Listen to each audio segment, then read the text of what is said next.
પુષ્પના આ ખીલેલા મુખ્ય ભાગને દલપત્રો કહે છે. વિવિધ પુષ્પને વિવિધ રંગના દલપત્ર હોય છે. અહીં આ દલપત્રનો રંગ કેવો છે?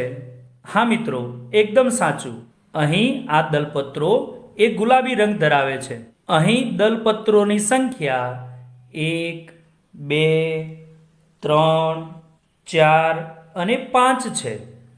આ લીલા રંગના ભાગને વજ્રપત્ર કહે છે. આ વજ્રપત્ર એક કળી સ્વરૂપે રહેલા ફૂલનું રક્ષણ કરે છે.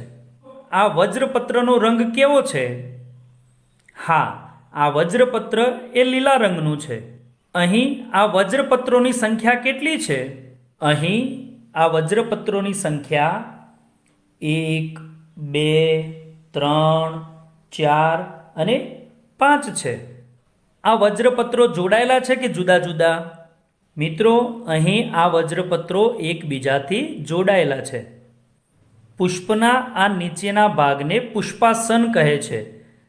આ રચનાને પુષ્પદંડ કહે છે. હવે આ દલપત્રો અને વજ્રપત્રોને સાવચેતીથી પુષ્પથી અલગ કરીશું.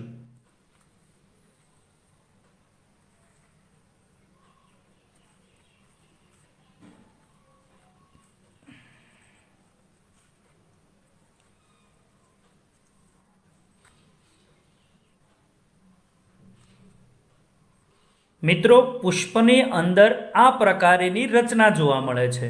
પુષ્પના આ પીળા દેખાતા ભાગને પુંકેસર અને મધ્યમાં દેખાતા ગુલાબી રંગના ભાગને સ્ત્રીકેસર કહે છે. હવે સાવચેતીપૂર્વક પુંકેસરને અલગ કરીશું. મિત્રો, આ તમામ રચનાઓ એ પુંકેસરની છે. પુંકેસરનો ઉપરનો ભાગ એ પરાગાશય અને પાછળનો ભાગ એ તંતુ તરીકે ઓળખાય છે. આ પરાગાશયમાં પરાગરજનું નિર્માણ થાય છે. સ્ત્રી કેસરમાં પરાગાસન, વચ્ચેનો નળી જેવો ભાગ પરાગવાહિની અને આ ફૂલેલી રચનાને બીજાશય કહેવામાં આવે છે.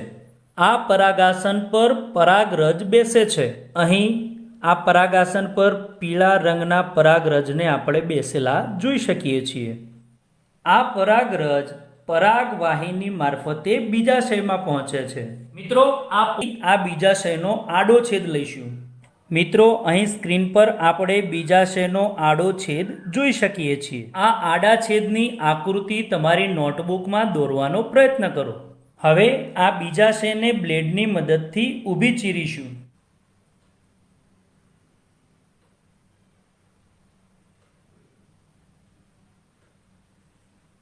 મિત્રો, અહીં સ્ક્રીનમાં આપણે પરાગાશય, આ પાતળી નળી એટલે કે પરાગવાહિની અને આ ફૂલેલો ભાગ બીજાશય સ્પષ્ટ જોઈ શકીએ છીએ.